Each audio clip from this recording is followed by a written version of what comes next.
అనగనగా ఒక అడవి. ఆ అడవిలో 2 జింకలు ఉండేవి. ఆ 2 జింకలు చాలా ఫ్రెండ్లీగా ఉండేవట.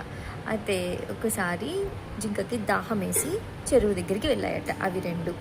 అయితే ఒక మొసలి ఒక జింకకి రాయిలాగా కనిపిస్తుందంట.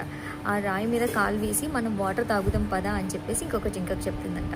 ఆ ఇంకొక జింకకి తెలుసు అది ఒక మోసకారి మొసలి అనేసి. వద్దు వద్దు వద్దు, అది ఒక మోసకారి మొసలి, అది రాయి కాదు అని చెప్పేసి ఆ జింకకి చెప్తుందంట రెండవ జింకకి. ఆ జింక లేదు లేదు, అది నీకు కనిపించట్లేదా, మొసలిలాగా ఎక్కడ కనిపిస్తుంది నీకు, అది అది ఒక రాయి, పద వెళ్ళి తాగుదాం అనేసి చెప్తుందంట. అయితే లేదు, నేను ఇంతకుముందు ఇలాగే వచ్చాను, నాకు అది దాడి చేయబోయింది, నేను నమ్మను, నువ్వు కూడా వెళ్ళొద్దు, మనల్ని తినేస్తుంది అని చెప్పేసి చెప్తుందంట. అది ఇంకొక జింక ఉంది కదా, అది ఎంత చెప్పినా వినట్లేదంట. అది రాయి రాయి రాయి అని చెప్తుందంట.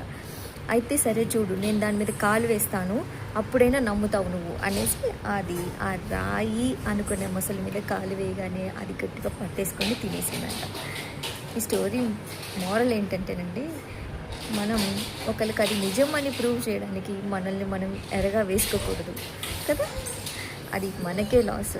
అది వాళ్ళు నమ్మితే నమ్మనివ్వండి, లేకపోతే లేదు, ఇది కదా. అందుకని